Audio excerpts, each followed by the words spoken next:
Hola con todos, nuevamente soy Julio Paltán. Bueno, en el anterior video ustedes pudieron ver una descripción, brevemente una presentación de los libros que el propio régimen del correísta generó sobre sí mismo. Eso demandaba un trabajo intelectual y de pensamiento que en buena medida lo cumplió la SEMPLADE, Secretaría Nacional de Planificación y Desarrollo, que publicó buena parte de los libros que hablé anteriormente. En este segundo video, en esta segunda parte, vamos a hablar en cambio de las visiones críticas que desde afuera, es decir, desde actores no oficialistas, analizaron, interpretaron y criticaron esta década muy polémica en la vida del Ecuador, una década que algunos han llamado como una década desperdiciada, una década de corrupción y una década que también tuvo muchas desilusiones fallidas. Primeramente, ilusiones fallidas. Primeramente, bueno, uno de los libros que sale editado por Planeta en el año 2012, un libro justamente que fue impulsado por Sebastián Mantilla Vaca y Santiago Mejía, dos intelectuales ecuatorianos, y que Planeta lo difundió. Es un libro que buscó hacer una evaluación en el año 2012 de los 5 años del gobierno de Rafael Correa. Es decir, quieren hacer un balance, pero ese balance lo van a realizar contando con la colaboración de destacados economistas e intelectuales críticos al gobierno de Correa, no precisamente de una línea de izquierda, sino de una línea más ortodoxa, liberal. Y también en este libro van a converger politólogos, sociólogos y analistas, y también académicos e intelectuales orgánicos, funcionales o que colaboraron con el régimen de Rafael Correa. Es decir, es el único libro, dicho sea de paso, que tiene este valor, que buscó dar una especie de equilibrio, un eclecticismo entre las voces que hablaban a favor del proyecto político de Rafael Correa, de la Revolución Ciudadana, y de voces que eran críticas con la misma. Los autores que escriben en este texto están pues como el famoso politólogo Simón Pachano, está pues en el lado de los críticos, ¿no? Está Mauricio Pozo, que ustedes lo ubican, es un economista ortodoxo. Está también aquí hay académicos como Julio Echeverría, que dicho sea de paso es un hombre que es pariente, es familiar del famoso Bolívar Echeverría, ¿no? También en este libro escribe Santiago Mejía, José Hernández, un periodista muy crítico con el gobierno de Rafael Correa. Él era, recordemos, jefe de redacción de la famosa revista Vanguardia, que fue duramente castigada por el autoritarismo correísta, ¿no? Está aquí también Pablo Dávalos, un economista en este caso de las izquierdas, crítico también con el proyecto político, Pablo Lucho Paredes, Carlos de la Torre, y podemos decir que desde la izquierda escribe tanto Juan Pazmiño Cepeda, ¿no?, que da una mirada histórica al gobierno correísta. Juan Pazmiño Cepeda siempre fue un editorialista que exaltó demasiado el papel de la Revolución Juliana, y es un historiador y economista a su vez que cayó, digamos, encantado con el proyecto político correísta, ¿no? Y escribe también en este libro, ¿no? Del bando correísta también está aquí Fander Falconi y Pavel Muñoz, que fueron secretarios de Planificación y Desarrollo. Pavel Muñoz, el momento que hago este video, se desempeña como alcalde de Quito y siempre fue como la mente orgánica del proyecto político. También aquí en este libro escribe quien era vicepresidente de Correa en esos años, Lenín Moreno Garcés, que después sería presidente, ¿no? El Gorbachov de la Revolución Ciudadana, el que desmonta el proyecto político años después. Escribe también Janet Sánchez, que fue una economista, ella de la Universidad Católica, que también enfatiza el papel del ser humano y de la economía, una economía en función del desarrollo social, ¿no? Mucho bajo la inspiración de Amartya Sen, ¿no?, este famoso Nobel de la Economía.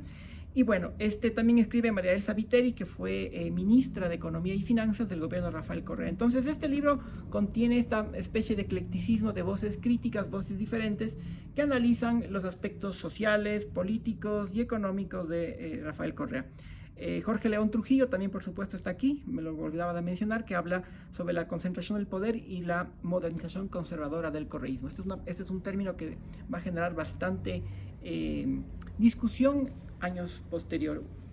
Bueno, en ese mismo espíritu de crítica al proyecto político de la Revolución Ciudadana, un año después, en el año 2013, el expresidente de la República, Osvaldo Hurtado Larrea, desde un enfoque liberal democrático, arremete duramente contra el régimen de Correa. Recordemos que él ya era un enemigo político de Correa. La constitución de 1998, que era la anterior, fue ideada por él. Esa constitución pues termina o se cesa cuando entra en vigor la nueva constitución, y la pelea o la ruptura que tuvo con Correa fue sumamente dura y sumamente crítica. Entonces Osvaldo Hurtado siempre se ha mantenido como un ex político, como un expresidente y como una figura intelectual de peso que ha criticado mucho al régimen de Correa. El primer libro que él saca justamente refutando al régimen correísta es este libro, Dictaduras del siglo XXI, que ya se ha convertido en un clásico de las ciencias sociales ecuatorianas. Todo lo que Osvaldo Hurtado la reescribe son libros que se vuelven bestsellers, son libros que generan muy buena acogida por la crítica. Este libro fue editado, lo decía ya en 2013, por Ediciones del Paradiso, y abiertamente el autor habla sobre o califica como un régimen autoritario al régimen de Rafael Correa. Él se basa en las tipologías o plantea que como indicadores o variables de la democracia existen algunas características que el régimen correísta violó. Imperio de la ley, división del poder, independencia de justicia, libertades, garantías y derechos, transparencia, pluralismo político, alternancia en el gobierno y elecciones libres. Según Osvaldo Hurtado, apenas una de estas características que tiene que ver con las elecciones se han cumplido en el régimen de la Revolución Ciudadana. Esto escribe, recordemos, en 2013, ¿no? Son elecciones libres, sí, pero aún a pesar de ello tienen unas condiciones de bastante acoso a la oposición y de un peso gigante, de un peso abrasador por parte del Estado y del oficialismo en estas campañas. Entonces, según Osvaldo Hurtado, directamente este régimen no califica como una democracia, y aquí también este libro arremete duramente con lo que él denomina la concentración del poder que se da en la elaboración de la Constitución de Montecristi, es decir, consagra en la Carta Constitucional un modelo concentrador de poder. Y también critica o desenmascara el autor lo que él denomina la participación ciudadana, porque muchos habló de participación ciudadana en la Constitución de Montecristi, y para él esto consagrado en un quinto poder del Estado, ¿no? Recordemos que la Constitución del Ecuador plantea 5 poderes del Estado, entre otros el Consejo de Participación Ciudadana. Para él no es otro que para Osvaldo Hurtado no es otra cosa que una trampa institucional que asegura la concentración del poder y la perpetuación del régimen correísta en todas las funciones del Estado. De hecho, el autor en este libro comienza citando una frase de Correa en el cual él habla sobre cómo el Poder Ejecutivo debe concentrar todo el poder del Estado. Este libro, publicado en 2013, su primera edición, ya cuenta con una segunda edición de 2021-22, me parece, editado por Planeta, y con ligeras modificaciones del autor, que además ha incluido en esa segunda edición, que no la tengo acá, una crítica que incorpora también una crítica a otros modelos políticos del continente, a otros países, Venezuela y Nicaragua específicamente, criticando la concentración de poder y el autoritarismo en dichos proyectos políticos del socialismo del siglo XXI. Bueno, ahora desde la izquierda también se hicieron críticas al régimen correísta. Este libro fue una de las grandes bombas, de los grandes impactos que salió, justamente publicado igualmente en 2013, El correísmo al desnudo. Fíjense en que tuvo una segunda edición.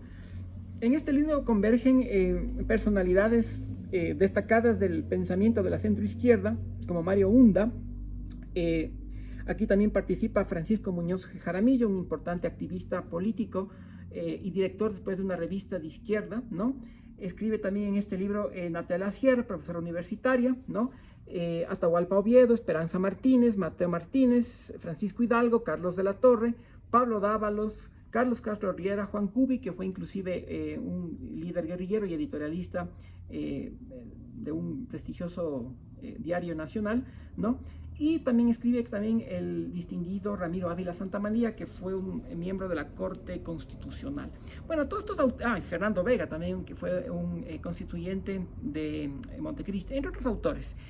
Estos 23 autores se dan cita en este libro para criticar, desmenuzar y analizar varias problemáticas y varios aspectos polémicos del gobierno del Correa, que va desde la economía, la relación con los movimientos indígenas, la problemática de relación con los movimientos sociales, la falta de transformaciones en la estructura agraria, ¿no? Es un libro en el cual pues también se habla sobre el polémico modelo con las universidades, se habla sobre la educación pública, la reforma del Estado, las promesas incumplidas de la Revolución Ciudadana, ¿no? Se hablan sobre cómo impacta la economía internacional en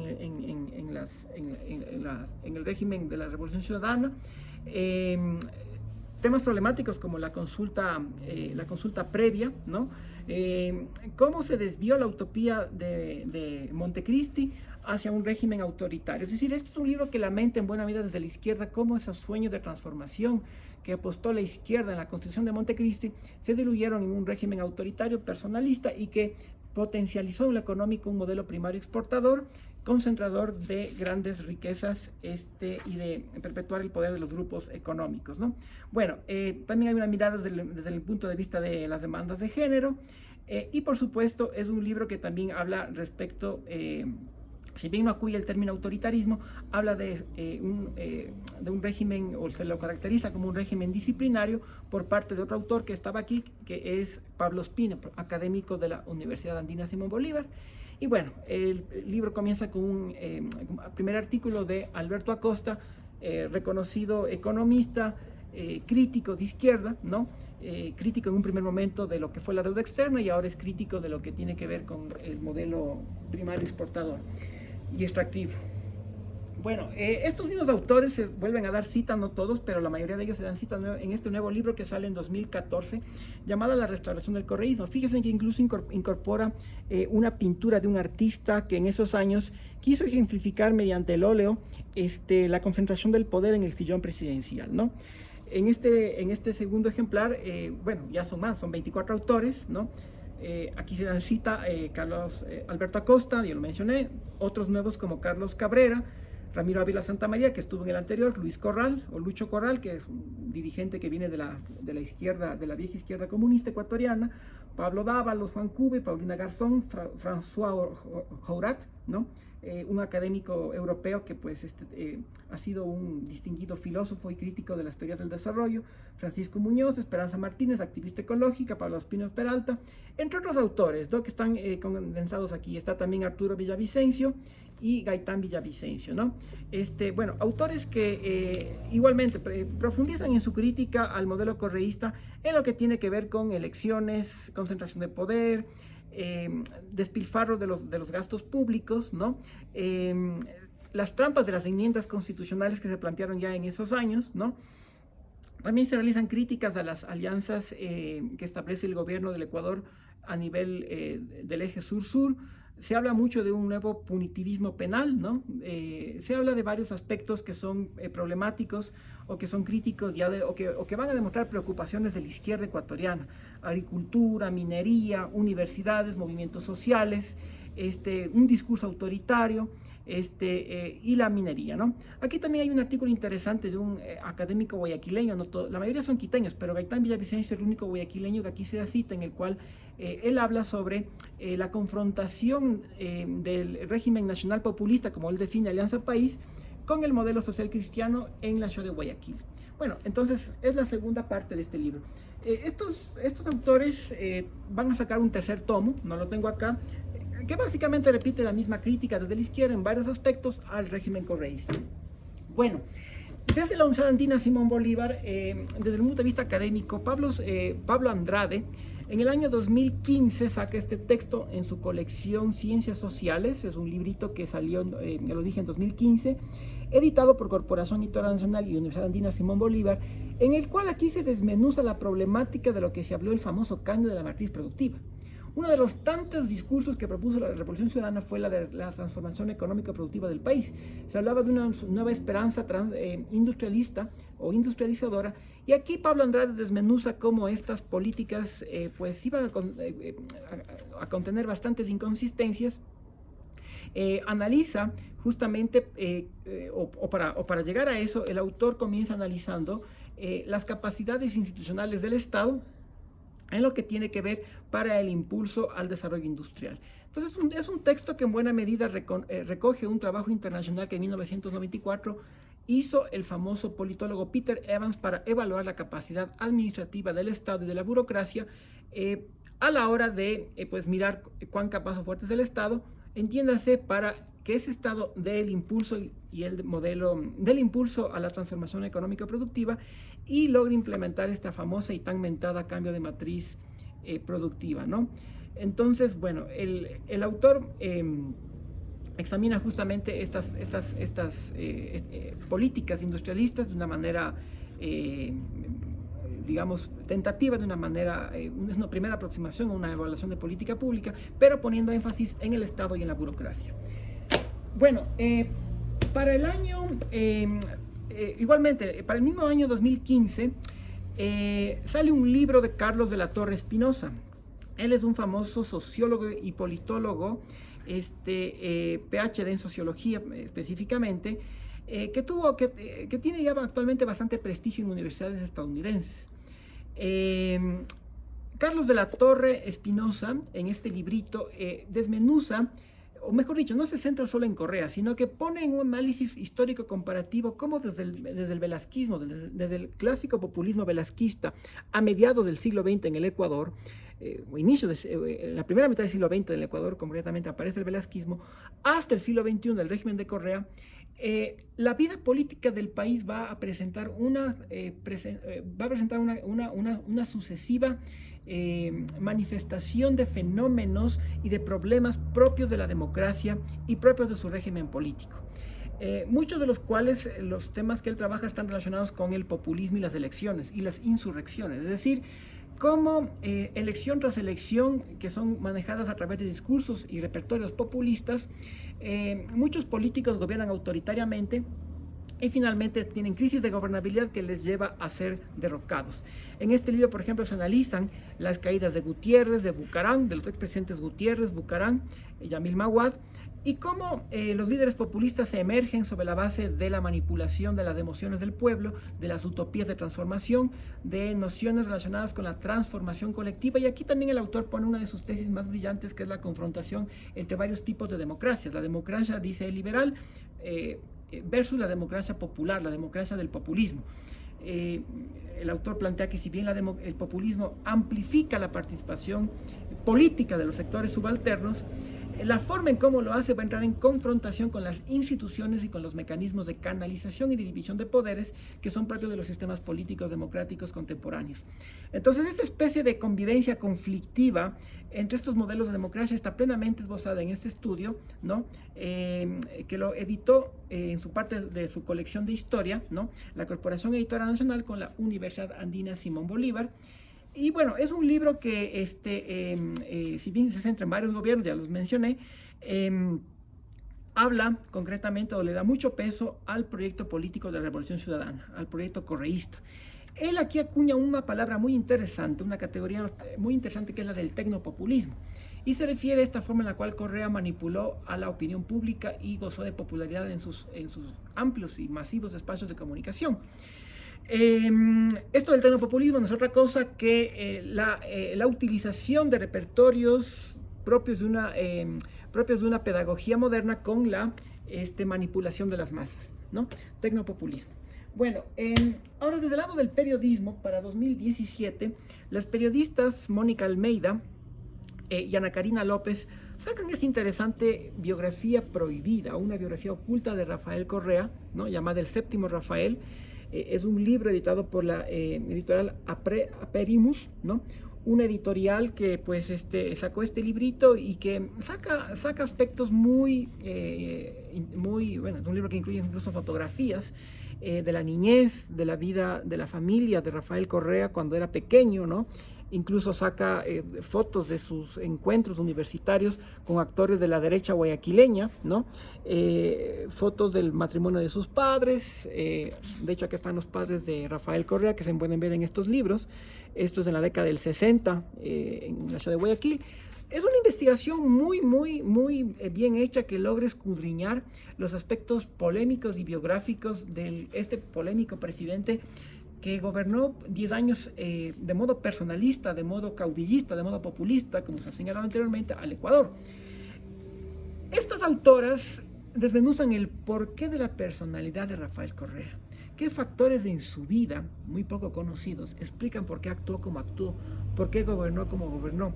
Es un libro que comienza desde la niñez de Rafael Correa, desde su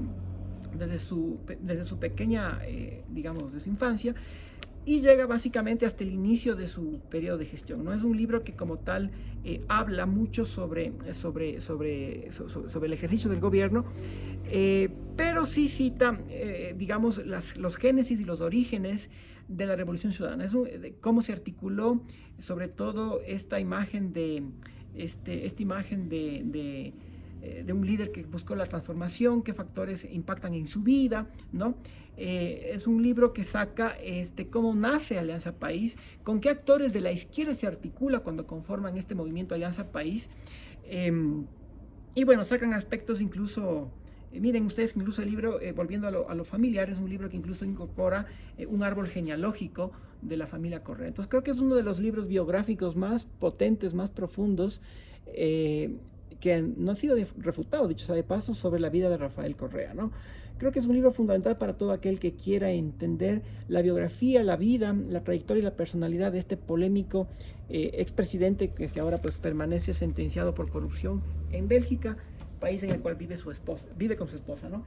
Bueno, para el año 2018, el Centro Andino de Acción Popular, una ONG liderada por un famoso intelectual sociólogo llamado Paco Ron, ya fallecido hace poco, dio cabida a esta publicación en el cual tienen como protagonistas o tienen como autores a Alberto Acosta y John Cajas Guijarro, ¿no?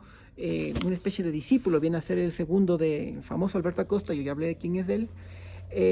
Estos dos autores arremeten con fuerza contra la década correísta. Recordemos que en el año 2018 Correa había salido del poder y es un libro que, digamos, habla por qué no se dio esta tan anhelada transformación productiva. Es un libro que critica a los grupos económicos, critica la corrupción, critica los abusos del gasto público, critica la dependencia hacia el gasto, hacia el extractivismo minero. Habla mucho de la abundancia de recursos que contó el régimen correísta en estos años, ¿no? Ya para 2018, pues la economía ecuatoriana estaba tambaleando, estaba empezando a entrar en crisis, o a frenarse al menos del crecimiento, y por eso estos economistas pues hablan finalmente de por qué termina siendo un fiasco el modelo económico del correísmo. Es un libro que pues refuta totalmente lo que hablamos en el primer video sobre los planes nacionales de desarrollo, ¿no? Es un libro de 2018, incluye abundante data, estadística, barras, tablas, en fin, es un libro, incluso mapas. Es un libro que, hay que reconocerlo, implicó un buen trabajo de investigación y compilación de datos y de estadística. Un trabajo que pues no es fácil ciertamente poder elaborarlo, ¿no? Y bueno, el libro pues justamente resalta eso, cómo a pesar de la abundancia de recursos fiscales, no solo no se dio la transformación productiva, sino que hubo grandes desequilibrios, grandes despilfarros y grandes corruptelas. Todo eso está aquí narrado de la mano pues justamente de estos problemas multidimensionales de la economía relacionados con la balanza comercial y la deuda pública, ¿no? Bueno, y la acentuación de la llamada enfermedad holandesa, que es un tema que conocen muy bien los economistas. Bueno, y finalmente para el año 2023, las autoras que ya mencioné anteriormente, Mónica Almeida y Ana Karina López, sacan este libro editado por Planeta, un libro bastante fuerte donde prácticamente ellas se preguntan cómo en esta década, a la salida del régimen correísta, es decir, en 2017, ¿cómo es que el Ecuador terminó tan polarizado? Porque había gente que lo terminó odiando a Correa, pero también gente que a pesar de eso lo seguía amando, que a pesar de todas las pruebas de sus fracasos, lo sigue amando, lo sigue alabando a Rafael Correa, casi como un fenómeno religioso. Según las autoras, esto se logró mediante un poderoso mecanismo de manipulación, ¿no? Que tuvo como pilares principales el cinismo, intrigas, la muerte, el espionaje y la corrupción, ¿no? Y por supuesto mucho dinero invertido en propaganda. Bueno, aquí se habla de cómo se perpetúa en el poder. Es un libro que como tal tiene, digamos, parte de plantear algunas historias o principales hitos polémicos del régimen de Correa, relacionados mucho a lo político, a lo judicial e incluso a lo criminal, porque aquí se habla por ejemplo, lo relacionado con la muerte del general Gabela de la FAE, ¿no? Aquí se habla del tremendo caso de corrupción de Odebrecht, que pues derrumbó el mito de que era un régimen honesto, el de la Revolución Ciudadana. Este caso apareció entre 2016 y 2017. Habla de los nexos con las FARC, el tema del narcotráfico, dedica 2 capítulos al asunto este del 30 de septiembre de 2010, les pongo acá el índice para que lo veamos, ¿no? Habla sobre la concentración del poder en la Asamblea Constituyente de Montecristi. Aquí se ponen de relieve los entretelones, o sea, es un libro que está escrito bajo una narrativa periodística en el cual las autoras pues dan expresión, dan luz a las entrevistas que ella realiza. Este libro contó con la colaboración de más de 200 fuentes que obviamente las autoras mantienen el anonimato, que revelan los entretelones de este régimen de concentración de poder. El primer capítulo es muy interesante, al menos porque habla sobre cómo fue la relación tensa de Rafael Correa con uno de los actores dirimentes de la vida política ecuatoriana desde el retorno a la democracia, y es los militares. Aquí se entiende muy bien lo polémico, lo difícil, el intento de manipulación que se quiso hacer de los militares. Es un libro que ya tiene 2 ediciones, editado por Planeta, y creo que con este libro podemos sintetizar y cerrar todos el resumen de lo que es escrito, la literatura, sobre lo que fue la Revolución Ciudadana en el Ecuador. Gracias.